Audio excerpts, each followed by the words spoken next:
ನಾವು ಎಂಥ ಜಗತ್ತಿನಲ್ಲಿ ವಾಸ ಮಾಡ್ತಾ ಇದ್ದೀವಂದರೆ, ಇಲ್ಲಿ ಒಬ್ಬ ವ್ಯಕ್ತಿಯ ನೋವು ಇನ್ನೊಬ್ಬ ವ್ಯಕ್ತಿಯ ಸಂತೋಷವಾಗೋ ಜಗತ್ತಿನಲ್ಲಿ ಇನ್ನೊಬ್ಬರು ಮಾಡಿದ ಪಾಪ ಮೂರನೇವರ ಹಣೆಬರ ಆಗಿಬಿಡುತ್ತೆ. ಇದು ಕೇವಲ ಕೋಇನ್ಸಿಡೆಂಟ್ ಆಗಿರಲ್ಲ, ಇದು ಈ ಜಗತ್ತಿನ ಅಲ್ಗೋರಿದಮ್ ಆಗಿದೆ. ಇದು ಎಂತಹ ಇನ್ವಿಸಿಬಲ್ ನೆಟ್ವರ್ಕ್ ಅಂದರೆ, ಇಲ್ಲಿ ನೀವು ಮಾಡ್ತಾ ಇರೋ ಕರ್ಮ ನಿಮ್ಮ ಭವಿಷ್ಯವನ್ನು ಬರಿತಾ ಇರುತ್ತೆ. ಇಲ್ಲಿ ನಿಮ್ಮ ಈಗಿನ ದುಃಖ ಯಾರೋ ಮತ್ತೊಬ್ಬರಿಗಾಗಿ ತೆಗೆದುಕೊಂಡ ನಿರ್ಧಾರವಾಗಿರುತ್ತೆ. ಇಲ್ಲಿ ನಿಮ್ಮ ಕರ್ಮ ಕೇವಲ ನಿಮ್ಮದಾಗಿರಲ್ಲ, ಈ ಸಂಪೂರ್ಣ ವಿಶ್ವದ ಅಲ್ಗೋರಿದಮ್ನ ಭಾಗವಾಗಿಬಿಡುತ್ತೆ. ಎಲ್ಲಿ ನೀವು, ನಾವು ಮತ್ತು ಈ ಸಂಪೂರ್ಣ ಪ್ರಪಂಚ ಒಂದೇ ಬಾಗಿಲಿನಿಂದ ಬಂದಿ ಆಗಿಬಿಟ್ಟಿದ್ದೀವಿ. ಇಲ್ಲಿ ನಿಮ್ಮ ಒಂದು ಉಸಿರು ಸಾವಿರಾರು ಮೈಲಿ ದೂರ ಕುಳಿತುಕೊಂಡಿರೋ ಯಾರೋ ಅಪರಿಚಿತ ವ್ಯಕ್ತಿಯ ಹೃದಯ ಬಡಿತಕ್ಕೆ ಸೇರಿಕೊಂಡಿರುತ್ತೆ. ಅಲ್ಲಿಗೇನು ಜಗತ್ತಿನ ಅಲ್ಗೋರಿದಮ್ಮು ಮತ್ತು ಹೇಗೆ ಇದರಲ್ಲಿ ಲೆಕ್ಕಾಚುಕ್ತ ಆಗುತ್ತೆ, ಇವತ್ತಿನ ವಿಡಿಯೋದಲ್ಲಿ ಇದ್ರ ಬಗ್ಗೆ ತಿಳ್ಕೊಳ್ಳೋಣ. ಕರ್ಮ ಅಂದ ಕೂಡಲೇ ಹೆಚ್ಚಿಗೆ ಜನರು ನಂಬೋದೇನಪ್ಪ ಅಂದರೆ, ಕರ್ಮ ಒಂದು ರಿವಾರ್ಡ್ ಪನಿಷ್ಮೆಂಟ್ನ ಸಿಸ್ಟಮ್ ಅಂತ ಒಪ್ಕೊಂಡ್ಬಿಡ್ತೀವಿ. ಮತ್ತು ಇದು ಒಂದು ಹಂತದವರೆಗೂ ಸರಿನೂ ಕೂಡ. ಆದರೆ ನಮ್ಮ ಎಲ್ಲದಕ್ಕಿಂತ ತಪ್ಪು ತಿಳುವಳಿಕೆ ಕೂಡ ಇದೇ ಆಗಿರೋದು. ಅಂದರೆ ನಾವುಗಳು ಒಪ್ಕೊಂಡು ಬಿಟ್ಟಿದ್ದೀವಿ, ಒಳ್ಳೆಯದು ಮಾಡಿದ್ರೆ ರಿವಾರ್ಡ್ ಸಿಗುತ್ತೆ, ಕೆಟ್ಟದ್ದು ಮಾಡಿದ್ರೆ ಪನಿಷ್ಮೆಂಟ್ ಅಂತ. ಅಸಲಿಯಲ್ಲಿ ಇದೆಲ್ಲ ನೀವು ಮಾಡ್ಕೊಂಡಿರೋ ಮಾತಾಗಿದೆ. ನಿಜ ಏನಂದರೆ, ಕರ್ಮ ಅನ್ನೋದಂತೂ ಸತ್ಯ. ಆದರೆ ಇಲ್ಲಿ ನೀವು ಯೋಚಿಸೋ ರೀತಿ ಆ ರೀತಿ ಕೆಲಸ ಮಾಡೋದಿಲ್ಲ. ಏನಾದರೂ ಇದು ಸಂಪೂರ್ಣವಾಗಿ ನಿಜ ಆಗೋಗ್ಬಿಟ್ರೆ ಲೈಫು ಬಹಳನೇ ಸಿಂಪಲ್ ಮತ್ತು ಪ್ರೆಡಿಕ್ಟಬಲ್ ಆಗೋಗ್ಬಿಡ್ತಾ ಇತ್ತು. ಒಳ್ಳೆ ವ್ಯಕ್ತಿಗಳು ಯಾವಾಗಲೂ ಖುಷಿಯಾಗಿರ್ತಾಯಿದ್ರು, ಕೆಟ್ಟ ವ್ಯಕ್ತಿಗಳು ಯಾವಾಗಲೂ ದುಃಖ ಪಡ್ತಾಯಿದ್ರು. ಆದರೆ ಈ ಜೀವನದಲ್ಲಿ ಆ ರೀತಿ ಇಲ್ಲ. ನಿಜವಾಗಿ ಹೇಳೋದಾದರೆ, ಕರ್ಮದ ನಿಜವಾದ ಕೆಲಸ ಏನಂದರೆ, ನಮ್ಮ ಸೋಲನ್ನು ತರಾವರಿ ಅನುಭವಗಳಲ್ಲಿ ಅಲರ್ಟ್ ಮಾಡೋದಾಗಿರುತ್ತೆ. ಅಂದರೆ ಇದು ಅದರ ಗ್ರೋತ್ ಮತ್ತು ಡೆವಲಪ್ಮೆಂಟಿಗೋಸ್ಕರ ಬಹಳನೇ ಅವಶ್ಯವಾಗಿರುತ್ತೆ. ಇದರ ಪ್ರಕಾರ ನಮ್ಮ ಶಾಸ್ತ್ರಗಳಲ್ಲಿ ಕರ್ಮವನ್ನು 3 ಭಾಗಗಳನ್ನಾಗಿ ವಿಂಗಡಣೆ ಮಾಡಿದ್ದಾರೆ. ಮೊದಲನೇದು ಸಂಚಿತ ಕರ್ಮ. ಇದು ಆ ಕಾರ್ಮಿಕ್ ಡೇಟಾಬೇಸ್ ಆಗಿರುತ್ತೆ. ಇದರಲ್ಲಿ ಪಾಸ್ಟ್ನ ಎಣಿಸಲಾಗದ ಕ್ರಿಯೆಗಳ ಸ್ಟೋರ್ ಆಗಿರುತ್ತೆ. ಇದನ್ನ ಈ ರೀತಿ ತಿಳ್ಕೊಳ್ಬೋದು, ನಿಮ್ಮ ಕರ್ಮದ ಒಂದು ದೊಡ್ಡ ಕ್ಲೌಡ್ ಸ್ಟೋರೇಜ್ ಇದೆ. ಎರಡನೇದು ಪ್ರಾರಬ್ಧ ಕರ್ಮ. ಇಲ್ಲಿ ಆ ಕ್ಲೌಡ್ನ ಸ್ಟೋರೇಜ್ನಲ್ಲಿ ಎಂಥ ಭಾಗ ಅಂದರೆ, ಆಲ್ರೆಡಿ ಡೌನ್ಲೋಡ್ ಆಗಿಬಿಟ್ಟು ಈಗಿನ ಕರೆಂಟ್ ಲೈಫ್ನಲ್ಲಿ ನಡೀತಾ ಇರುತ್ತೆ. ಅಂದರೆ ನಮ್ಮ ಪ್ರೆಸೆಂಟ್ ಸಿಚುವೇಶನ್ನ, ನಮ್ಮ ಹುಟ್ಟಿನ ವಾತಾವರಣ, ಪರಿವಾರ, ಶರೀರ, ಆರೋಗ್ಯ ಇದೆಲ್ಲ ಪ್ರಾರಬ್ಧ ಕರ್ಮದ ಭಾಗ ಆಗಿರುತ್ತೆ. ಮೂರನೇದು ಕ್ರಿಯಾಮಣಿ ಕರ್ಮ ಆಗಿದೆ. ಇಲ್ಲಿ ಆ ಫ್ರೆಶ್ ಚಾಯ್ಸಸ್ ಇದೆ. ಅದು ನಾವುಗಳು ಈಗ ಮಾಡ್ತಾ ಇದ್ದೇವೆ. ಅಂದರೆ ಇವತ್ತು ನೀವು ಹಾನೆಸ್ಟಿಯನ್ನು ಚೂಸ್ ಮಾಡಿದ್ರಿ, ಇಲ್ಲ ಮೋಸ ಮಾಡೋದನ್ನು ಚೂಸ್ ಮಾಡಿದ್ರಿ. ಇದೇ ಇವೆನ್ಷಿಯಲಿ ನಿಮ್ಮ ಫ್ಯೂಚರ್ನ ಡಿಸೈಡ್ ಮಾಡಿಬಿಡುತ್ತೆ. ಇದನ್ನು ಇನ್ನೂ ಬಹಳ ಚೆನ್ನಾಗಿ ತಿಳ್ಕೊಳ್ಳೋಣ. ನಾವು ಈ ಕರ್ಮವನ್ನು ಒಂದು ಅಲ್ಗೋರಿದಮ್ ಸಿಸ್ಟಮ್ ರೀತಿ ನೋಡಬೇಕಾಗುತ್ತೆ. ಡೆಫಿನೆಟ್ಲಿ ಹೇಗಂದರೆ, ಸೋಷಿಯಲ್ ಮೀಡಿಯಾದ ಅಲ್ಗೋರಿದಮ್ ಹೇಗಿರುತ್ತೋ ಹಾಗೆ. ಯಾವಾಗ ನೀವು ಸೋಷಿಯಲ್ ಮೀಡಿಯಾದಲ್ಲಿ ಯಾವುದಾದ್ರೂ ಒಂದು ಕಂಟೆಂಟನ್ನು ಲೈಕ್ ಇಲ್ಲ ಕಮೆಂಟ್ ಶೇರ್ ಮಾಡ್ತೀರೋ, ಆಗ ಅಲ್ಗೋರಿದಮ್ ನಿಮ್ಮ ಚಾಯ್ಸಸನ್ನು ಅನಲೈಸ್ ಮಾಡಿಬಿಡುತ್ತೆ. ಮತ್ತು ಇದೇ ಆಧಾರದ ಮೇಲೆ ನಿಮಗೆ ಫೀಡ್ಸನ್ನು ತಯಾರು ಮಾಡುತ್ತೆ. ಸೇಮ್ ಇದೇ ರೀತಿ ಕರ್ಮನೂ ಕೂಡ ಒಂದು ಇನ್ವಿಸಿಬಲ್ ಅಲ್ಗೋರಿದಮ್ ಆಗಿದೆ. ಇದು ನಿಮ್ಮ ಪ್ರತಿಯೊಂದು ಚಾಯ್ಸ್, ಪ್ರತಿಯೊಂದು ರೆಸ್ಪಾನ್ಸನ್ನು ಅನಲೈಸ್ ಮಾಡುತ್ತೆ. ಮತ್ತು ಇದ್ರ ಪ್ರಕಾರನೇ ನಿಮಗೆ ಎಕ್ಸ್ಪೀರಿಯನ್ಸಸನ್ನು ಅಲರ್ಟ್ ಮಾಡುತ್ತೆ. ಅಂದ್ಕೊಳ್ರಿ, ಯಾವುದೋ ಒಂದು ಸಿಚುವೇಷನ್ನಲ್ಲಿ ನೀವು ಕೋಪವನ್ನು ಆರಿಸ್ಕೊಂಡಿದ್ದೀರಾ ಅಂದ್ಕೂಡಲೇ ಅಲ್ಗೋರಿದಮ್ ಇದನ್ನು ನೋಟ್ ಮಾಡ್ಕೊಳ್ಳುತ್ತೆ, ಇವರು ಕೋಪವನ್ನು ಆರಿಸಿಕೊಂಡಿದ್ದಾರೆ. ಇನ್ನು ಕಾರ್ಮಿಕ್ ಸಿಸ್ಟಮ್ ಪದೇ ಪದೇ ಅದೇ ರೀತಿಯ ಸಿಚುವೇಶನನ್ನು ಕೊಡುತ್ತೆ. ಅಲ್ಲಿ ನಿಮ್ಮ ತಾಳ್ಮೆಯ ಟೆಸ್ಟ್ ಆಗುತ್ತೆ. ಎಲ್ಲಿವರೆಗೂ ನಿಮ್ಮ ಸೋಲ್ ಅದ್ರ ಬ್ಯಾಲೆನ್ಸ್ ಮಾಡೋದನ್ನು ಕಲಿಯೋದಿಲ್ವೋ ಅಲ್ಲಿವರೆಗೂ. ಆದರೆ ನಾವೆಲ್ಲರೂ ಈ ದುಡ್ಡು, ಫೇಮು, ಶ್ರೀಮಂತಿಕೆ ಮತ್ತು ಬಡತನ, ವಸ್ತು ವಿಷಯಗಳ ಜೊತೆ ಸೇರಿಸ್ಕೊಂಡು ಬಿಟ್ಟಿದ್ದೀವಿ. ಅಲ್ಲಿಗೆ ಇಲ್ಲಿ ಸಂಪೂರ್ಣ ಸಿಸ್ಟಮ್ಮು ನಮ್ಮ ಸೋಲ್ನ ಎಕ್ಸ್ಪೀರಿಯನ್ಸಸ್ನ ಬೇಸ್ಡ್ ಆಗಿರುತ್ತೆ. ಅಲ್ಲಿಗೆ ಸುಖ, ದುಃಖ, ಶ್ರೀಮಂತಿಕೆ, ಬಡತನ ಇದೆಲ್ಲ ಕೇವಲ ಎಕ್ಸ್ಪೀರಿಯನ್ಸಸ್ನ ಪಾಕೆಟ್ಸ್ ಆಗಿದೆ. ಈ ಪಾಕೆಟ್ಸು ನಿಮ್ಮ ಹಿಂದಿನ ಮತ್ತು ವರ್ತಮಾನದ ಚಾಯ್ಸಸ್ನ ಪ್ರಕಾರ ಕಸ್ಟಮೈಸ್ ಆಗೋಗುತ್ತೆ. ಅಂದರೆ ಇಲ್ಲಿವರೆಗೂ ನಾವು ನಮ್ಮ ಇಂಡಿವಿಜುವಲ್ಸ್ನ ಬಗ್ಗೆ ತಿಳ್ಕೊಂಡ್ವಿ. ಹೇಗೆ ಕಾರ್ಮಿಕ್ ಅಲ್ಗೋರಿದಮ್ ನಮ್ಮ ಪ್ರತಿ ಚಾಯ್ಸು, ನಮ್ಮ ಪ್ರತಿ ರೆಸ್ಪಾನ್ಸನ್ನು ರೆಕಾರ್ಡ್ ಮಾಡುತ್ತೆ ಮತ್ತು ಅದ್ರ ಪ್ರಕಾರನೇ ನಮಗೆ ಈ ರೀತಿಯ ಎಕ್ಸ್ಪೀರಿಯನ್ಸಸ್ನ ಅಲರ್ಟ್ ಮಾಡುತ್ತೆ. ಇದೇ ನಮ್ಮ ಗ್ರೋತ್ ಮತ್ತು ಎವಲ್ಯೂಷನ್ಗಾಗಿ ಬಹಳ ಮುಖ್ಯವಾಗುತ್ತೆ. ಆದರೆ ಇದರ ಹಿಂದೆ ಮತ್ತೊಂದು ಹಿಡನ್ ಲೇಯರ್ ಇದೆ. ಇದನ್ನು ಬಹುಶಃ ನಾವು ಇಗ್ನೋರ್ ಮಾಡಿಬಿಡ್ತೀವಿ. ಅದೇ ಕಲೆಕ್ಟಿವ್ ಕರ್ಮ ಆಗಿದೆ. ಮತ್ತು ಇಲ್ಲಿಂದನೇ ಶುರುವಾಗ್ತಿದೆ ಕಾಂಪ್ಲೆಕ್ಸಿಟಿ. ಯಾಕಂದರೆ ಇಲ್ಲಿ ಕರ್ಮ ಕೇವಲ ನಿಮ್ಮ ಲೆವೆಲ್ನ ಮೇಲೆ ನಡೆಯೋದಿಲ್ಲ, ಇದೊಂದು ಇನ್ವಿಸಿಬಲ್ ನೆಟ್ವರ್ಕ್ ಆಗಿದೆ. ಇಲ್ಲಿ ಪ್ರತಿಯೊಂದು ಆತ್ಮವು ಇನ್ನೊಂದು ಆತ್ಮದ ಜೊತೆ ಸೇರಿಕೊಂಡಿರುತ್ತೆ. ನಿಮ್ಮ ಒಂದು ಆ್ಯಕ್ಷನ್ನು ಕೇವಲ ನಿಮ್ಮ ಅನುಭವಗಳಿಗೆ ಶೇಪ್ ಕೊಡೋದಿಲ್ಲ, ಬದಲಿಗೆ ಅದು ಮತ್ತೊಬ್ಬರ ಅನುಭವಕ್ಕೆ ಕಾರಣವಾಗುತ್ತದೆ. ಅಂದರೆ ಕಲೆಕ್ಟಿವ್ ಕರ್ಮ, ಇದರ ಅರ್ಥ ಇದು ಎಂಥ ನೆಟ್ವರ್ಕ್ ಅಂದರೆ ಇದರಲ್ಲಿ ನೀವು, ನಿಮ್ಮ ಕುಟುಂಬ, ಸಮಾಜ, ದೇಶ, ಈ ಸಂಪೂರ್ಣ ಜಗತ್ತೇ ಸೇರಿಕೊಂಡಿದೆ. ಈ ಸಿಸ್ಟಮ್ನಲ್ಲಿ ನಿಮ್ಮ ಇಂಡಿವಿಜುವಲ್ ಲೇಯರು ಮತ್ತು ಜೊತೆಯಲ್ಲಿ ಸಂಪೂರ್ಣ ಕಲೆಕ್ಟಿವ್ ಲೇಯರ್ ಎರಡು ಒಟ್ಟಿಗೆ ಕೆಲಸ ಮಾಡುತ್ತೆ.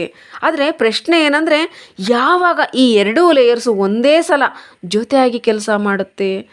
ಅಂದರೆ ಇಲ್ಲಿ ಈ ನೆಟ್ವರ್ಕ್ನಲ್ಲಿ ಒಬ್ರಿಗೊಬ್ಬರು ಪರಸ್ಪರ ಹೇಗೆ ಜೊತೆಯಲ್ಲಿ ಸಂಪರ್ಕ ಸಾಧಿಸ್ತಾರೆ ಅಂದರೆ ಇಲ್ಲೇನೆ ಮರೆಮಾಚಿರೋ ವಿಷಯ. ಈ ಕಾರ್ಮಿಕ್ ಸಿಸ್ಟಮ್ನ ಎಲ್ಲದಕ್ಕಿಂತ ದೊಡ್ಡ ಸತ್ಯ ಏನಂದರೆ, ನಮ್ಮ ಕ್ರಿಯೆಗಳನ್ನು ಮಾತ್ರ ಅಲ್ಲದಲೇ ನಮ್ಮ ಉದ್ದೇಶಗಳನ್ನು ಸಂಪರ್ಕಿಸುವ ಅದೃಶ್ಯ ಸರಪಳಿ. ಈ ಸರಪಳಿ ಪ್ರತಿಕ್ರಿಯೆಗಳು ಮತ್ತು ಫಲಿತಾಂಶಗಳನ್ನು ಕೂಡ ಸಂಪರ್ಕಿಸುತ್ತದೆ. ಇದೇನೇ ಕಾರ್ಮಿಕ್ ಚೈನ್. ಇದರಿಂದ ಪ್ರತಿಯೊಬ್ಬ ವ್ಯಕ್ತಿಯ ಕರ್ಮ ಎಲ್ಲರಿಗೂ ಎಫೆಕ್ಟ್ ಮಾಡುತ್ತದೆ. ನಿಮ್ಮ ಇವತ್ತಿನ ಒಂದು ಸಣ್ಣ ಕ್ರಿಯೆ ಕೇವಲ ನಿಮಗೋಸ್ಕರ ಅಲ್ಲ, ಬದಲಿಗೆ ಸಂಪೂರ್ಣ ಬ್ರಹ್ಮಾಂಡದ ಕಥೆಗಳಲ್ಲಿ ಹೊಸ ಚಾಪ್ಟರ್ ಬರಿತಾ ಇರುತ್ತೆ. ಕೇಳೋದಕ್ಕೆ ಸ್ವಲ್ಪ ವಿಚಿತ್ರ ಅನಿಸ್ಬೋದು, ಆದರೆ ಈ ಸಂಪೂರ್ಣ ಸಿಸ್ಟಮ್ಮು ಈ ರೀತಿಯೇ ಆಗಿರೋದು. ಈ ಸಿಸ್ಟಮನ್ನು ಇನ್ನೂ ಹೆಚ್ಚಿಗೆ ಅರ್ಥ ಮಾಡ್ಕೊಳ್ಳೋಕ್ಕೆ ನಮಗೆ ಸಮಯದಲ್ಲಿ ಸ್ವಲ್ಪ ಹಿಂದೆ ಹೋಗಬೇಕಾಗುತ್ತೆ. ಆ ಮೂಮೆಂಟ್ನಲ್ಲಿ ನೀವಿರಲಿಲ್ಲ, ನಾವಿರಲಿಲ್ಲ, ಬೇರೆ ಏನೊಂದು ಕೂಡ ಇರಲಿಲ್ಲ, ಕೇವಲ ಶೂನ್ಯ ಇತ್ತು. ಆಗ ಆಯಿತು ಮೊಟ್ಟ ಮೊದಲ ಕ್ರಿಯೆ, ಫಸ್ಟ್ ಆ್ಯಕ್ಷನ್ ಅಂದರೆ ಬಿಗ್ ಬ್ಯಾಂಗ್ ಸಂಭವಿಸ್ತು. ಆ ಮೊದಲು ಎಕ್ಸ್ಪ್ಲೋಷನ್, ಅದು ಮ್ಯಾಟರ್ನ ಕ್ರಿಯೇಟ್ ಮಾಡ್ತು ಮತ್ತು ಎನರ್ಜಿಗೆ ಮೋಷನ್ ಕೊಡ್ತು. ವಸ್ತುವನ್ನು ಸೃಷ್ಟಿಸಿ ಶಕ್ತಿಗೆ ಚಲನೆಯನ್ನು ನೀಡಿದ ಮೊದಲ ಸ್ಫೋಟ ಮತ್ತು ಅಲ್ಲಿಂದ ಇಂದಿನವರೆಗೂ ಮುಂದುವರ್ಕೊಂಡು ಬಂದಿರೋ ಸರಪಳಿಯನ್ನು ಪ್ರಾರಂಭಿಸ್ತು. ಆ ಒಂದೇ ಒಂದು ಆ್ಯಕ್ಷನ್ನಿಂದ ಶಕ್ತಿಯನ್ನು ಹರಡಿತು. ಗ್ಯಾಲಾಕ್ಸಿಗಳು, ನಕ್ಷತ್ರಗಳು, ಗ್ರಹಗಳನ್ನು ಸೃಷ್ಟಿ ಮಾಡ್ತು. ಅವು ರೂಪುಗೊಂಡ ನಂತರ ಪ್ರತಿಕ್ರಿಯೆಯಾಗಿ ಪ್ರತಿಯೊಂದು ಹೊಸ ವಿಷಯವೂ ಹೊಸ ಕ್ರಿಯೆಯಾಗಿ ಮಾರ್ಪಡ್ತು. ಅಂದರೆ ಪ್ರತಿಯೊಂದು ಘಟನೆಯ ಹಿಂದಿನ ಕ್ರಿಯೆಗೆ ಪ್ರತಿಕ್ರಿಯೆಯಾಗಿತ್ತು. ಅಲ್ಲಿ ಒಂದು ಹೊಸ ಕಾರಣವಾಯಿತು. ಇದೇ ಸರಪಳಿ ಶತಕೋಟಿ ವರ್ಷಗಳಿಂದ ಬೆಳೀತಾ ಬೆಳೀತಾ ನಂತರ ನಮ್ಮ ಈ ಭೂಮಿ ರೂಪುಗೊಂಡಿತು. ನಂತರ ಅದರ ಮೇಲೆ ಜೀವ ಹೊರಹೊಮ್ಮಿತು. ನಂತರ ನಾವು ಮಾನವರು ಬಂದವು. ಆದರೆ ಇಲ್ಲಿವರೆಗೂ ಈ ಸಂಪೂರ್ಣ ಸರಪಳಿಯು ಕ್ರಿಯೆ ಮತ್ತು ಪ್ರತಿಕ್ರಿಯೆಯ ಮೇಲೆ ಮಾತ್ರ ಆಧಾರಿತವಾಗಿತ್ತು. ಅಲ್ಲಿವರೆಗೂ ಏನೇನು ಘಟಿಸಿದೆಯೋ ಅದೆಲ್ಲ ಸುಪ್ರೀಂ ಕಾನ್ಷಿಯಸ್ನಿಂದ ಘಟಿಸ್ತಾ ಇತ್ತು. ಆದರೆ ಮಾನವರು ಈ ಕರ್ಮದ ಸರಪಳಿಯನ್ನು ಪ್ರವೇಶಿಸಿದಾಗ ಸಮೀಕರಣಗಳು ಸ್ವಲ್ಪ ಬದಲಾದವು. ಏಕೆಂದರೆ ಮನುಷ್ಯನ ಸ್ವಂತ ಪ್ರಜ್ಞೆ ಇದರಲ್ಲಿ ಸೇರಿಕೊಳ್ತು. ಈಗ ಸರಪಳಿ ಕೇವಲ ಆ್ಯಕ್ಷನ್ ಮತ್ತು ರೆಸ್ಪಾನ್ಸ್ನವರೆಗೆ ಸೀಮಿತವಾಗಿಲ್ಲ. ಮಾನವರು ಬಂದ ನಂತರ ಇದರಲ್ಲಿ ಸೇರಿಕೊಳ್ತು ಅವರ ಸ್ವಾರ್ಥ, ಅವರ ಆಯ್ಕೆಗಳು.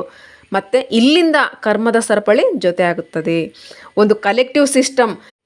ಇನ್ನು ಪ್ರತಿ ವ್ಯಕ್ತಿಯೂ ಕೂಡ ಕೇವಲ ಸ್ವತಃ ಮಾತ್ರ ಅಲ್ಲದಲೇ ಬದಲಿಗೆ ಮತ್ತೊಬ್ಬರನ್ನು ಪ್ರಭಾವಿಸಲು ಪ್ರಾರಂಭಿಸಿದ್ರು. ಪ್ರತಿ ಆ್ಯಕ್ಷನ್ನು ರಿಯಾಕ್ಷನನ್ನು ಹುಟ್ಟುಹಾಕ್ತು. ಇಷ್ಟೇ ಅಲ್ಲ, ಇನ್ನು ವ್ಯಕ್ತಿಗತ ವಿಚಾರಧಾರೆಗಳಿಂದ ಮಾಡಿದ ಒಂದು ಸಣ್ಣ ಕೆಲಸನೂ ಕೂಡ ಲಕ್ಷಾಂತರ ಜನರ ಮೇಲೆ ಪ್ರಭಾವ ಬೀರೋಕ್ಕೆ ಶುರು ಆಯಿತು. ಇದೇ ಆ ಕ್ಷಣ ಆಗಿತ್ತು ಅಲ್ಲಿ ಕಾರ್ಮಿಕ್ ಚೈನು ಸಿಂಪಲ್ ಲೂಪ್ನಿಂದ ಒಂದು ಕಾಂಪ್ಲೆಕ್ಸ್ ನೆಟ್ವರ್ಕ್ ಆಗಿ ಬದಲಾಗ್ಬಿಡ್ತು. ಯಾಕಂದರೆ ಎಲ್ಲಿವರೆಗೂ ಪ್ರಕೃತಿ ಕೆಲಸ ಮಾಡ್ತಾ ಇತ್ತೋ ಅಲ್ಲಿ ಯಾವುದೇ ಇಂಟೆನ್ಷನ್ ಇರಲಿಲ್ಲ. ಸೂರ್ಯ ಹೊಳಿತಾ ಇದ್ದ, ಮಳೆ ಬರ್ತಾ ಇತ್ತು, ಭೂಕಂಪ ಆಗ್ತಾ ಇತ್ತು. ಈ ಎಲ್ಲ ಇವೆಂಟ್ಸು ಆ್ಯಕ್ಷನ್ನ ರೆಸ್ಪಾನ್ಸ್ನ ಪ್ರಕಾರ ಆಗ್ತಾ ಇತ್ತು. ಆದರೆ ಮನುಷ್ಯ ಬಂದ ನಂತರ ಆ್ಯಕ್ಷನ್ನ ಹಿಂದೆ ಇಂಟೆನ್ಷನ್ ಕೂಡ ಸೇರ್ಕೊಂಡ್ಬಿಡ್ತು. ಇನ್ನು ಕರ್ಮದ ಲೆಕ್ಕಾಚಾರ ಕೇವಲ ನೀವು ಏನು ಮಾಡಿದ್ರಿ ಇದರಿಂದ ತೀರ್ಮಾನ ಆಗೋದಿಲ್ಲ, ಬದಲಿಗೆ ಇದನ್ನು ಕೂಡ ನೋಡಲಾಗುತ್ತದೆ. ಯಾಕೆ ಮಾಡಿದ್ರು, ಯಾವ ಪರಿಸ್ಥಿತಿಯಲ್ಲಿ ಮಾಡಿದ್ರು, ಅದರಲ್ಲಿ ನಿಮ್ಮ ಪ್ರಾಮಾಣಿಕತೆ ಏನಿತ್ತು, ಇದೇ ಕಾರಣ ಆಗಿರೋದು. ಕರ್ಮವು ಎಂದಿಗೂ ನೇರವಾಗಿ ಒಂದರಿಂದ ಒಂದೇ ರೇಖೆಯಲ್ಲಿ ವ್ಯವಹರಿಸೋದಿಲ್ಲ. ಅದು ಸಂಕೀರ್ಣ ಜಾಲವಾಗಿ ಕಾರ್ಯನಿರ್ವಹಿಸುತ್ತದೆ, ಹರಡುತ್ತದೆ. ಹೇಗೆಂದರೆ ನಮ್ಮ ಶಬ್ದಗಳು ನಿಮ್ಮನ್ನು ಪ್ರಭಾವಿಸೋ ರೀತಿ, ನಿಮ್ಮ ರಿಯಾಕ್ಷನ್ ಮತ್ತೊಬ್ಬರ ಮೇಲೆ ಪರಿಣಾಮ ಬೀರುತ್ತೆ. ಈ ಡಾಮಿನೋ ಪರಿಣಾಮವು ಮುಂದುವರಿತಾನೆ ಇರುತ್ತೆ. ಈ ಸರಪಳಿಯು ಗುಣಿಸಿ ಸಂಪೂರ್ಣ ಸಮೂಹವನ್ನು ರೂಪಿಸುತ್ತದೆ. ಕಲೆಕ್ಟಿವ್ ಕರ್ಮ ಆಗೋಗ್ಬಿಡುತ್ತೆ. ಅಂದರೆ ನಾವು ಬಯಸಲಿ ಅಥವಾ ಬಯಸ್ದಲೇ ಇರಲಿ, ನಾವೆಲ್ಲರೂ ಈ ನೆಟ್ವರ್ಕ್ನಲ್ಲಿ ಇಂಟರ್ ಕನೆಕ್ಟೆಡ್ ಆಗಿದ್ದೀವಿ. ಅಂದ್ಕೊಳ್ರಿ, ಏನಾದರೂ ಯಾರೋ ಒಬ್ಬ ದೊಡ್ಡ ರಾಜಕೀಯ ವ್ಯಕ್ತಿ ತಪ್ಪಾದ ತೀರ್ಮಾನ ತಗೊಳ್ತಾರೆ ಅಂದಾಗ ಅದರ ರಿಸಲ್ಟು ಲಕ್ಷಾಂತರ ಜನರ ಜೀವನದಲ್ಲಿ ಪ್ರಭಾವ ಬೀರಬಹುದು. ನಂತರ ಈ ಜನರ ಪ್ರತಿಕ್ರಿಯೆಗಳಿಂದ ಉಂಟಾಗೋ ತರಂಗಗಳು ಹೆಚ್ಚಿನ ಜನರ ಮೇಲೆ ಪರಿಣಾಮ ಬೀರುತ್ತೆ. ಮತ್ತು ಇದೇ ರೀತಿ ಚೈನ್ ಆಗ್ತಾ ಹೋಗ್ತಾ ಇರುತ್ತೆ. ಮತ್ತು ಇದೇನೇ ಕಾರಣವಾಗಿರೋದು, ಅದು ಕ್ರಿಯೆ ಮತ್ತು ಪ್ರತಿಕ್ರಿಯೆಗಳ ಸರಳ ಕುಣಿಕೆ ಅಂತೂ ಅಲ್ಲ, ಬದಲಿಗೆ ಜೀವಂತ ಉಸಿರಾಟದ ವ್ಯವಸ್ಥೆ ಆಗಿದೆ, ಜಾಲವಾಗಿ ತಯಾರಾಗಿ ಬಿಟ್ಟಿದೆ. ಇದು ಎಂಥ ಬಲೆ, ಎಂಥ ಚೈನ್ ಅಂದರೆ ಇಲ್ಲಿ ಪ್ರತಿ ಸಮಯ ಎಕ್ಸ್ಪ್ಯಾಂಡ್ ಆಗ್ತಾ ಇರುತ್ತೆ. ಈ ರೀತಿ ಒಂದು ಮಾತ್ರ ಅಲ್ಲ, ಬದಲಿಗೆ ಲಕ್ಷಾಂತರ ಕಾರ್ಮಿಕ್ ಚೈನ್ ಆಗೋಗ್ಬಿಟ್ಟಿದೆ. ಪ್ರತಿಯೊಂದು ಚೈನ್ನಲ್ಲೂ ಜನರಿಗೆ ಬೇರೆ ಬೇರೆ ರೀತಿಯ ಎಕ್ಸ್ಪೀರಿಯನ್ಸ್ ಸಿಗ್ತಾ ಇದೆ. ಆದರೆ ಪ್ರಶ್ನೆ ಬರೋದೀಗ, ನಾವು ಯಾವ ಕಾರ್ಮಿಕ್ ಚೈನ್ನ ಭಾಗ, ಹೇಗೆ ತಿಳ್ಕೊಳ್ಳೋದು? ಇದಕ್ಕೆ ಸರಳವಾದ ಉತ್ತರ ನಿಮ್ಮ ಈ ಕ್ಷಣದ ವರ್ತಮಾನ, ಪ್ರೆಸೆಂಟ್. ನಿಮ್ಮ ಈಗಿನ ಕ್ಷಣದ ಸಂಬಂಧಗಳು, ಸ್ಟ್ರಗಲ್ಲು, ಆಪರ್ಚುನಿಟೀಸ್, ಹೆಲ್ತು, ಇದೆಲ್ಲ ನಿಮ್ಮ ಕಾರ್ಮಿಕ್ ಚೈನ್ನ ಒಂದು ಜೀವಂತವಾಗಿರೋ ವಿಸಿಬಲ್ ಸ್ನ್ಯಾಪ್ಶಾಟ್ ಆಗಿದೆ. ಅಂದರೆ ನಿಮ್ಮ ಕರ್ಮ ಶಾಂತಿಯ ಒಂದು ಭಾಗವಾಗಿದೆ, ಜಾಗೃತಿಯಲ್ಲಿ ಗೋಚರವಾಗುವ ಸ್ನ್ಯಾಪ್ಶಾಟ್ ಆಗಿದೆ. ಆದರೆ ಈ ಸ್ನ್ಯಾಪ್ಶಾಟ್ ನಿಮ್ಮ ವೈಯಕ್ತಿಕ ಕ್ರಿಯೆಗಳ ಪ್ರತಿಬಿಂಬ ಮಾತ್ರ. ಇದರ ಒಳಗೆ ನಿಮ್ಮ ಪರಿವಾರ ಮತ್ತು ನಿಮ್ಮ ಪೂರ್ವಜರ ಕರ್ಮನೂ ಸೇರಿಕೊಂಡಿರುತ್ತೆ. ನಿಮ್ಮ ಜೀವನ ಕೇವಲ ನಿಮ್ಮ ಕರ್ಮಗಳ ಫಲ ಆಗಿರೋದಿಲ್ಲ, ಬದಲಿಗೆ ಹಿಂದಿನ ತಲೆಮಾರುಗಳ ವಿಸ್ತರಣೆಯೂ ಕೂಡ ಆಗಿದೆ. ಇದು ಕಾರ್ಮಿಕ್ ಆಯ್ಕೆಗಳು ಮತ್ತು ಕಾರ್ಮಿಕ್ ಡೆಪ್ಟ್ನ ಒಂದು ಭಾಗವನ್ನು ನೀವು ಕೊಂಡೊಯ್ಯಬೇಕು, ಅಂದರೆ ಒತ್ಕೊಳ್ಬೇಕು. ನಾವು ಇಂದು ಈ ಪ್ರಕೃತಿಯಲ್ಲಿ ಏರುಪೇರು ಮಾಡ್ತಾ ಇದ್ದೇವೆ, ತೊಂದರೆ ಕೊಡ್ತಾ ಇದ್ದೇವೆ, ಹಾನಿ ಮಾಡ್ತಾ ಇದ್ದೇವೆ, ಮರಗಳನ್ನು ಕಡಿತಾ ಇದ್ದೇವೆ, ಗಾಳಿಯನ್ನು ಕಲುಷಿತ ಮಾಡ್ತಾ ಇದ್ದೇವೆ. ನಮ್ಮ ಈ ಕ್ರಿಯೆಗಳ ಹೊರೆಯನ್ನು ಭವಿಷ್ಯದ ಪೀಳಿಗೆಗಳು ಅನುಭವಿಸಲಿದೆ. ಕಲುಷಿತ ಗಾಳಿಯನ್ನು ಅವರು ಅನುಭವಿಸ್ತಿದ್ದಾರೆ ಮತ್ತು ಈ ಮಾಲಿನ್ಯದಿಂದ ಅಪಾಯಕಾರಿ ಕಾಯಿಲೆಗಳನ್ನು ಕೂಡ ಅನುಭವಿಸಬೇಕಾಗಿದೆ. ಈಗ ಅಲ್ಲಿ ಅವರ ಕರ್ಮ ಇನ್ಕ್ಲೂಡ್ ಆಗೋದಿಲ್ಲ, ಬದಲಿಗೆ ಅದು ನಮ್ಮ ಕ್ರಿಯೆಗಳ ಪರಿಣಾಮ ಆಗಿರುತ್ತೆ. ಆದರೆ ನೆನ್ಪಿಟ್ಕೊಳ್ರಿ, ನೀವು ಕರ್ಮದ ಹೊರೆಯನ್ನು ಆನುವಂಶಿಕವಾಗಿ ಪಡೆದಿದ್ರೂ ಕೂಡ ನಿಮ್ಮ ವರ್ತಮಾನದ ನಿರ್ಧಾರಗಳು ಸರಪಳಿಯ ಭವಿಷ್ಯವನ್ನು ನಿರ್ಧಾರ ಮಾಡುತ್ತೆ. ನೀವು ಬಯಸಿದ್ರೆ ನಿಮ್ಮ ಹಳೆಯ ಸರಪಳಿಯನ್ನು ಹೇಗೆ ಚೇಂಜ್ ಮಾಡ್ಕೊಳ್ಬಹುದು ಅಂತ ನೀವು ಒಂದು ಕಾರ್ಮಿಕ್ ಪ್ಯಾಟ್ರನ್ನ ಕಟ್ ಮಾಡ್ಕೋಬಹುದು. ನೀವು ಭವಿಷ್ಯದ ಪೀಳಿಗೆಗೆ ಒಂದು ಹೊಸ ರಿಪ್ಪಲ್ನ ಕ್ರಿಯೇಟ್ ಮಾಡಬಹುದು. ಈಗ ಪ್ರಶ್ನೆ ಬರೋದೇನೆಂದರೆ, ಈ ವಿಶಾಲವಾಗಿರೋ ಕಾರ್ಮಿಕ್ ವೆಬ್ನಲ್ಲಿ ನಮ್ಮದೇ ಇಂಡಿವಿಜುವಲ್ ಚಾಯ್ಸಸ್ನ ರಿಯಲ್ ಇಂಪ್ಯಾಕ್ಟ್ ಏನಾಗುತ್ತೆ? ಮತ್ತು ಯಾಕೆ ನಮಗೆ ಅವಾಗವಾಗ ಅನ್ನಿಸ್ತಾನೆ ಇರುತ್ತೆ, ನನ್ನ ಜೊತೆನೇ ಯಾಕೆ ಈಗ ಆಗ್ತಾ ಇದೆ, ನಾನಂತೂ ಏನು ಮಾಡೇ ಇಲ್ಲ, ಈ ಘಟನೆ ನನ್ನ ಜೊತೆ ಯಾಕೆ ನಡೀತು, ನನಗೆ ಕೆಟ್ಟದ್ದು ಯಾಕಾಯಿತು? ನಮ್ಮ ಇಂಡಿವಿಜುವಲ್ ಮತ್ತು ಕಲೆಕ್ಟಿವ್ ಸಿಸ್ಟಮ್ಮು ತಮ್ಮಲ್ಲಿ ಹೇಗೆ ಸಿಂಕ್ ಆಗುತ್ತೆ, ಇದನ್ನು ಈ ರೀತಿ ಅರ್ಥ ಮಾಡ್ಕೋಬಹುದು. ವ್ಯಕ್ತಿಯ ಕ್ರಿಯೆಯೇ ಅವರ ಪರ್ಸ್ನಲ್ ಸೇವಿಂಗ್ ಅಕೌಂಟ್ ಆಗಿದೆ. ಅಲ್ಲಿ ಅವರ ಒಳ್ಳೆಯದು ಕೆಟ್ಟದ್ದು ಕರ್ಮ ಸೇರಿಕೊಳ್ತಾ ಹೋಗುತ್ತೆ. ಇದೇ ರೀತಿಯೇ ಪ್ರತಿಯೊಬ್ಬ ವ್ಯಕ್ತಿಯ ಸೇವಿಂಗ್ ಅಕೌಂಟ್ ತಯಾರಾಗಿಬಿಟ್ಟಿರುತ್ತೆ. ಆದರೆ ಈ ಅಕೌಂಟು ಒಂಟಿಯಾಗಿ ಚಾಲ್ತಿಯಲ್ಲಿ ಬರೋದಿಲ್ಲ. ನಿಜ ಅಂದರೆ ನಮ್ಮೆಲ್ಲರ ಅಕೌಂಟು ಸೇರಿಕೊಂಡು ಈ ಕಾರ್ಮಿಕ್ ಬ್ಯಾಂಕ್ನ ಒಂದು ಸಂಪೂರ್ಣ ಯೂನಿವರ್ಸ್ ಎಕಾನಮಿ ಆಗಿರುತ್ತೆ. ಮತ್ತು ಈ ಎಲ್ಲರ ಅಕೌಂಟ್ಸು ಇಂಟರ್ಲಿಂಕ್ ಮತ್ತು ಕನೆಕ್ಟೆಡ್ ಆಗಿರುತ್ತೆ. ನಿಮ್ಮ ಒಂದು ಆ್ಯಕ್ಷನ್ನು ಕೇವಲ ನಿಮ್ಮ ಅಕೌಂಟ್ನಲ್ಲಿ ಪಾಸಿಟಿವ್ ಇಂಟರ್ಯಾಕ್ಟ್ ಆ್ಯಡ್ ಆಗುತ್ತದೆ ಅಂತಲ್ಲ, ಬದಲಿಗೆ ಅಲ್ಲಿ ಇನ್ನೊಬ್ಬರ ಅಕೌಂಟ್ನಲ್ಲೂ ಕೂಡ ಚಿಕ್ಕ ಪುಟ್ಟದಾಗಿ ಟ್ರಾನ್ಸ್ಫರ್ ಆಗಿರುತ್ತೆ. ಇದೇ ರೀತಿ ಯಾವುದೋ ನೆಗೆಟಿವ್ ಆ್ಯಕ್ಷನ್ ಕೂಡ ಸಂಪೂರ್ಣ ಎಕಾನಮಿಯನ್ನು ಪ್ರಭಾವಗೊಳಿಸುತ್ತೆ. ಇನ್ನು ನಿಮ್ಮ ಚಾಯ್ಸಸ್ಸು ನಿಮಗೆ ಪರ್ಸ್ನಲ್ ಅಕೌಂಟ್ಗಂತೂ ಶೇಪ್ ಕೊಡೋದೇನೋ ಮಾಡುತ್ತೆ, ಜೊತೆಯಲ್ಲಿ ಅವು ಇಡೀ ಕಾರ್ಮಿಕ್ ಎಕಾನಮಿಯನ್ನು ಸಹ ಬದಲಾಯಿಸುತ್ತೆ. ಅಂದ್ಕೊಳ್ರಿ, ಯಾರೋ ಬಸ್ ಡ್ರೈವರು ನೆಗೆಟಿವ್ನಿಂದ ಸಣ್ಣ ತಪ್ಪಿನಿಂದ ತಪ್ಪಾದ ಟರ್ನ್ ತಗೊಂಡ್ರು, ತಕ್ಷಣ ಆಕ್ಸಿಡೆಂಟ್ ಆಗೋಗ್ಬಿಡ್ತು. ಆ ಆಕ್ಸಿಡೆಂಟಲ್ಲಿ ಉಳಿದಿದ್ದ 40 ಜನರು ಆ ದಿಢೀರಂತ ಆಗಿರೋ ಘಟನೆಯ ಭಾಗವಾಗಿಬಿಟ್ರು. ಇನ್ನು ಡ್ರೈವರ್ನ ಕ್ರಿಯೆ ಅಲ್ಲಿ ಟ್ರಿಗರ್ನ ರೀತಿ ಕೆಲಸ ಮಾಡ್ತಾ ಇತ್ತು. ಅವರ ಪರ್ಸ್ನಲ್ ಅಕೌಂಟ್ನಿಂದ ನೆಗೆಟಿವ್ ಕರ್ಮ ವಿಡ್ರಾ ಆಗಿಬಿಡ್ತು. ಆದರೆ ಆ 40 ಜನರು ಕೂಡ ಈ ಕಾರ್ಮಿಕ್ ಎಕಾನಮಿಯಲ್ಲಿ ಕನೆಕ್ಟೆಡ್ ಆಗಿದ್ದರು. ಇನ್ನು ಅಲ್ಲಿ ಇನ್ನೋಸೆಂಟ್ ಪ್ರಶ್ನೆ ಮಾಡ್ತಾರೆ, ನಾನು ಏನೂ ತಪ್ಪು ಮಾಡಿರಲಿಲ್ಲ, ಆದರೂ ನಾನು ಯಾಕೆ ಬಳಲ್ತಾ ಇದ್ದೀನಿ? ನೀವೇನಾದರೂ ಇಲ್ಲಿನ ಕಾರ್ಮಿಕ್ ಸಿಸ್ಟಮ್ನ ಅಲ್ಗೋರಿದಮ್ನ ಅರ್ಥ ಮಾಡ್ಕೊಂಡ್ರಂತೂ ನೀವೇ ನೋಡ್ತೀರಾ, ನಿಮ್ಮ ಇಂಡಿವಿಜುವಲ್ ಕರ್ಮ ಮತ್ತು ಕಲೆಕ್ಟಿವ್ ಕಾರ್ಮಿಕ್ ಫೀಲ್ಡು ಪ್ರತಿ ಕ್ಷಣ ಒಬ್ಬರಿಂದ ಇನ್ನೊಬ್ಬರ ಜೊತೆ ಇಂಟರ್ಯಾಕ್ಟ್ ಮಾಡ್ತಾ ಇರುತ್ತೆ. ನಿಮ್ಮ ಪಾಸ್ಟ್ ಕರ್ಮಗಳು ಅಂದರೆ ಸಂಚಿತ ಕರ್ಮ ಮತ್ತು ಪ್ರಾರಬ್ಧ ಕರ್ಮನೇ ಇಲ್ಲಿವರೆಗೂ ತೀರ್ಮಾನ ಮಾಡ್ತಾ ಇರುತ್ತೆ. ಯಾವುದೋ ಕಲೆಕ್ಟಿವ್ ಇವೆಂಟ್ಸ್ನಲ್ಲಿ ನೀವು ಯಾವಾಗ ಸೇರ್ಕೊಳ್ತೀರೋ ಇದೇ ಕಾರಣ ಆಗಿನೇ ಮಾಸ್ ಆಕ್ಸಿಡೆಂಟ್ಸು, ಪೆಂಡಮಿಕ್ಸ್ ಇಲ್ಲ ನ್ಯಾಚುರಲ್ ಡಿಸಾಸ್ಟರ್ಸು, ಸಾಂಕ್ರಾಮಿಕ ರೋಗಗಳು ಅಥವಾ ನೈಸರ್ಗಿಕ ವಿಕೋಪಗಳು ಸಹ ಮುಕ್ತ ಜನರನ್ನು ಒಳಗೊಂಡಿರುತ್ತೆ. ಯಾಕಂದರೆ ಅವರ ಇಂಡಿವಿಜುವಲ್ ಸ್ಟೋರಿ ಲೈನ್ ಮತ್ತು ಕಲೆಕ್ಟಿವ್ ಕಾರ್ಮಿಕ್ ಸ್ಟೋರಿ ಲೈನು ಆ ಮೂಮೆಂಟ್ನ ಮೇಲೆ ಕ್ರಾಸ್ ಆಗಿರುತ್ತೆ. ಇನ್ನೊಂದು ರೀತಿಯಲ್ಲಿ ಹೇಳೋದಾದರೆ, ಆ ಘಟನೆ ಕಲೆಕ್ಟಿವ್ ಆಗಿತ್ತು, ಆದರೆ ಅದರೊಳಗೆ ಯಾರ್ಯಾರು ಉಪಸ್ಥಿತಿಯಲ್ಲಿದ್ದರೂ ಅವರೆಲ್ಲರ ಇಂಡಿವಿಜುವಲ್ ಕಾರ್ಮಿಕ್ ವೈಬ್ರೇಷನ್ನು ಇಲ್ಲ ಯಾವುದೋ ಅವರ ಸಂಚಿತ ಕರ್ಮ ಮತ್ತು ಪ್ರಾರಬ್ಧ ಕರ್ಮದಿಂದನೇ ನಿರ್ಧಾರ ಆಗಿರುತ್ತೆ. ಇನ್ನು ಇಲ್ಲಿ ಕಾರ್ಮಿಕ್ ಸಿಸ್ಟಮ್ನ ಕಠಿಣವಾಗಿರೋ ಸತ್ಯ ಏನಂದರೆ, ಇದನ್ನು ಅರ್ಥ ಮಾಡ್ಕೊಳ್ಳೋದು ತುಂಬಾ ಮುಖ್ಯವಾಗುತ್ತೆ. ಮನುಷ್ಯ ತನ್ನ ಒಬ್ಬನದೇ ಅಲ್ಲ, ಬದಲಿಗೆ ಕಲೆಕ್ಟಿವ್ ಕಾರ್ಮಿಕ್ ರಿಯಲ್ನ ಭಾಗವಾಗಿರ್ತಾರೆ. ಇದರ ಅರ್ಥ ನಿಮ್ಮ ಲೈಫ್ನ ತೊಂದರೆಗಳು ನಿಮ್ಮದೇ ಕರ್ಮದಿಂದ ಬಂದಿದ್ದಾಗಿರೋದಿಲ್ಲ, ಬದಲಿಗೆ ಮತ್ಯಾರೋ ಮಾಡಿದ ತಪ್ಪಿನ ಕ್ರಿಯೆಯ ವೇವ್ ನಿಮ್ಮ ಕಾರ್ಮಿಕ್ ಚೈನ್ನ ಕ್ರಾಸ್ ಮಾಡಿಬಿಟ್ಟಿರುತ್ತೆ. ಇನ್ನು ಈಗ ಸ್ವಾಭಾವಿಕವಾಗಿ ನಿಮ್ಮೊಳಗೆ ಬರೋವಂಥ ಪ್ರಶ್ನೆ ಏನಂದರೆ, ಪ್ರತಿಯೊಂದು ಈ ನೆಟ್ವರ್ಕ್ನ ಮೇಲೆ ಇಂಟರ್ಲಿಂಕ್ ಆಗಿದೆ ಅಂದರೆ ನಾನು ಮಾತ್ರ ಒಳ್ಳೆಯ ರೀತಿ ಕ್ರಿಯೆ ಮಾಡೋದ್ರ ಅರ್ಥ ಏನು? ನೋಡಿ, ಈ ಕಾರ್ಮಿಕ್ ಸಿಸ್ಟಮ್ನ ಒಂದು ಸಮುದ್ರದ ರೀತಿ ಅಂದ್ಕೊಳ್ರಿ. ನಾವುಗಳೆಲ್ಲ ಅದರ ಬಿಂದುಗಳು. ಒಬ್ಬರು ಸಣ್ಣ ಬಿಂದು, ಮತ್ತೊಬ್ಬರು ದೊಡ್ಡ ಬಿಂದು. ಆದರೆ ಒಟ್ಟಾರೆ ಲಯವು ಸಂಪೂರ್ಣವಾಗಿ ಕೆಲಸ ಮಾಡುತ್ತೆ.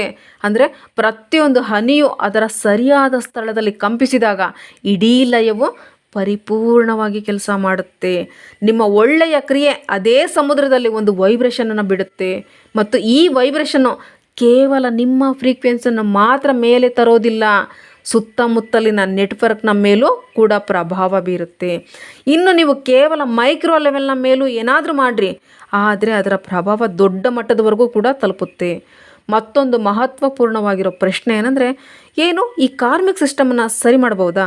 ನೋಡ್ರಿ, ಈ ಸಿಸ್ಟಮನ್ನು ಸರಿ ಮಾಡಬಹುದು ಅಂದರೆ ಅದನ್ನು ರೀಸೆಟ್ ಮಾಡೋದು ಅಂತ ಅಲ್ಲ, ಬದಲಿಗೆ ಅದನ್ನು ಅರ್ಥ ಮಾಡಿಕೊಂಡು ಅದನ್ನು ಅವೇರ್ನೆಸ್ನ ಜೊತೆ ಸೇರಿಸೋದಾಗಿರುತ್ತೆ. ಇನ್ನು ನಾವು ಅವೇರ್ನೆಸ್ನ ಜೊತೆ ಯಾವುದೇ ಕ್ರಿಯೆ ಮಾಡಿದಾಗ ಅಂದರೆ ಆ್ಯಕ್ಷನ್ನ ಮೊದಲು ನಮ್ಮ ಇಂಟೆನ್ಷನನ್ನು ಸ್ಪಷ್ಟ ಮಾಡ್ಕೊಳ್ಬೇಕು. ನಾವು ಈ ಕಾರ್ಮಿಕ್ ಚೈನ್ನಲ್ಲಿ ಒಂದು ಕ್ಲಾರಿಟಿಯನ್ನು ಸೇರಿಸ್ತೀವಿ. ಹೇಗಂದರೆ ಅಂದ್ಕೊಳ್ರಿ, ನಿಮ್ಮ ಜೊತೆ ಯಾವುದೋ ಏನೋ ಕೆಟ್ಟದಾಗ್ಬಿಡ್ತು, ಅಲ್ಲಿ ನೀವು ರಿಯಾಕ್ಟ್ ಆಗೋ ಬದಲಿಗೆ ಸ್ವಲ್ಪ ಬುದ್ಧಿವಂತಿಕೆಯಿಂದ ರೆಸ್ಪಾನ್ಸ್ ಮಾಡಿದ್ರಿ ಅಂದಾಗ ನೀವು ಈ ಸರಪಳಿಗೆ ಹೊಸ ಪ್ರಕಾರದ ಡೇಟಾವನ್ನು ಸೇರಿಸ್ತೀರಿ. ಇದು ಹಳೆಯ ಮಾದರಿಯನ್ನು ಮತ್ತೆ ರಿಪೀಟ್ ಮಾಡೋದಿಲ್ಲ, ಬದಲಿಗೆ ಅದು ಟ್ರಾನ್ಸ್ಫಾರ್ಮ್ ಆಗೋಗ್ಬಿಡುತ್ತೆ. ಇಲ್ಲಿಂದನೇ ಈ ಸರಪಳಿಯಲ್ಲಿ ಕಾರ್ಮಿಕ್ ಹೀಲಿಂಗ್ ಶುರುವಾಗ್ಬಿಡುತ್ತೆ. ಏನಾದರೂ ಜನರು ಮತ್ತೊಬ್ಬರ ದುಃಖದಲ್ಲಿ ಸೆನ್ಸಿಟಿವಿಟಿ ತರ್ತಾರೆ ಅಂತಿದ್ದಾಗ ಈ ಪ್ರಕೃತಿಯ ಜೊತೆ ಹಾರ್ಮನಿ ಮಾಡಿಬಿಡುತ್ತೆ. ಪ್ರತಿ ಮೂಮೆಂಟನ್ನು ಅವೇರ್ನೆಸ್ಸಿಂದ ಜೀವಿಸಿದ್ರಿ ಅಂದಾಗ ಕ್ರಮೇಣ ಇಲ್ಲಿ ಸಂಪೂರ್ಣ ನೆಟ್ವರ್ಕು ರೀಟ್ಯೂನ್ ಆಗೋ ಪ್ರಾರಂಭವಾಗುತ್ತೆ. ಈ ಒಳ್ಳೆಯ ಕಾರ್ಯಗಳ ನೇರ ಪರಿಣಾಮ ಮೊದಲು ನಿಮ್ಮ ಅನುಭವಕ್ಕೆ ಬರುತ್ತೆ. ಏಕೆಂದರೆ ಅದರ ಕೇಂದ್ರ ಬಿಂದು ನೀವಾಗಿರ್ತೀರಾ. ನಿಮ್ಮ ಪ್ರತಿಯೊಂದು ಆ್ಯಕ್ಷನ್ನು, ಪ್ರತಿ ಇಂಟೆನ್ಷನ್ನು, ಪ್ರತಿ ಎಮೋಷನ್ನು ನಿಮ್ಮೊಳಗೆ ಒಂದು ನ್ಯೂರಾಲಜಿಕಲ್ ಎನರ್ಜಿಯ ಶಕ್ತಿಯುತವಾದ ಮುದ್ರೆಯನ್ನು ಬಿಡುತ್ತೆ. ನೀವು ಹೇಗೆ ಯೋಚನೆ ಮಾಡ್ತೀರೋ, ಕಾರ್ಯ ಮಾಡ್ತೀರೋ, ಅದೇ ರೀತಿಯಲ್ಲಿ ನಿಮ್ಮ ಮಾನಸಿಕ ಮತ್ತು ಶಾರೀರಿಕ ಸಿಸ್ಟಮ್ ಟ್ಯೂನ್ ಆಗುತ್ತೆ. ನೀವೇನಾದರೂ ಬಿಡದಲೆ ಪ್ರಾಮಾಣಿಕವಾಗಿ ದಯೆ ಇಲ್ಲ ಧೈರ್ಯದ ರೀತಿ ಪಾಸಿಟಿವ್ ಕರ್ಮದ ಜೊತೆ ಸೇರಿಕೊಂಡಾಗ ನಿಮ್ಮ ನರ್ವಸ್ ಸಿಸ್ಟಮ್ ಹಾರ್ಮೋನಲ್ ಪ್ಯಾಟ್ರನ್ ಅದೇ ಅನುರೂಪವಾಗಿ ಸ್ಟೆಬಿಲೈಸ್ ಆಗುತ್ತೆ. ಏನು ನಿಮ್ಮೊಳಗಿದೆಯೋ ಆ್ಯಂಗ್ಸಿಟಿಯನ್ನು ಮುಗಿಸುತ್ತೆ, ನಿಮ್ಮೊಳಗೆ ಎನರ್ಜಿಟಿಕ್ ಕೆಲಸ ಮಾಡಿಸುತ್ತೆ, ಇನ್ನು ನಿಮ್ಮ ಪರ್ಸೆಪ್ಷನನ್ನು ಸ್ಪಷ್ಟಪಡಿಸುತ್ತೆ. ಶಾಸ್ತ್ರಗಳಲ್ಲಿ ಇದನ್ನೇ ಪುಣ್ಯದ ಕಾರ್ಯ ಅಂತ ತಿಳಿಸಿದ್ದಾರೆ. ಆದರೆ ಈಗಿನ ಸೈಂಟಿಫಿಕ್ ಭಾಷೆಯಲ್ಲಿ ಹೇಳೋದಾದರೆ ಇದೊಂದು ಕಾಗ್ನೇಟಿವ್ ರೀಕೊಲಾಬರೇಷನ್ ಪ್ರೋಸೆಸ್. ಅಂದರೆ ಇದು ಅರಿವಿನ ಮರುಮಾಪನ ಪ್ರಕ್ರಿಯೆಯಾಗಿದ್ದು ನಿಮ್ಮನ್ನು ಶಾಂತವಾಗಿ ಎಚ್ಚರಿಕೆಯ ಸ್ಥಿತಿಗೆ ಮರಳಿ ತರುತ್ತೆ, ಸಹಜವಾಗಿಸುತ್ತೆ. ಇದೇ ಇನ್ನರ್ ಬ್ಯಾಲೆನ್ಸ್. ಮತ್ತು ಅದೇ ರೀತಿಯ ಔಟರ್ ಸರ್ಕಮ್ಸ್ಟೆನ್ಸನ್ನು ಅಟ್ರ್ಯಾಕ್ಟ್ ಮಾಡಿಸುತ್ತೆ. ನೀವು ಯಾವ ರೀತಿ ಫ್ರೀಕ್ವೆನ್ಸಿಯನ್ನು ಸೆಂಡ್ ಮಾಡ್ತೀರೋ ಅದೇ ಮಾಡಿಫೈ ಆಗಿ ಮರಳಿ ನಿಮ್ಮಲ್ಲಿಗೆ ಬರುತ್ತೆ. ನೋಡಿ, ಇದೇನೇ ಕರ್ಮದ ಸಿಂಪಲ್ ಲಾಜಿಕ್ಕು. ಇದ್ರ ಹಿಂದೆ ಇನ್ನೂ ಅನೇಕ ಆಳವಾದ ಕಾರಣಗಳು ಮರೆಮಾಚಿಕೊಂಡಿರುತ್ತೆ. ಅದರಲ್ಲಿ ನಮ್ಮ ತಿಳುವಳಿಕೆಯನ್ನು ಮೀರಿ ಆಳವಾದ ಕಾರಣಗಳು ಅಡಗಿರಬಹುದು. ಆದರೆ ನನಗೆ ವಿಶ್ವಾಸ ಇದೆ ನಿಮಗೆ ಈ ವಿಡಿಯೋ ಇಷ್ಟ ಆಗಿರುತ್ತೆ. ಏನು ನೀವು ಕರ್ಮದಲ್ಲಿ ಬಿಲೀವ್ ಮಾಡ್ತೀರಾ ಇಲ್ವಾ? ಮತ್ತು ನಿಮ್ಮ ಕರ್ಮದ ಬಗ್ಗೆ ದೃಷ್ಟಿಕೋನ ಏನು? ಖಂಡಿತವಾಗಿ ಕಮೆಂಟ್ನಲ್ಲಿ ತಿಳಿಸ್ರಿ. ವಿಡಿಯೋನ ಶೇರ್ ಮಾಡಿರಿ. Thank you. Think about it.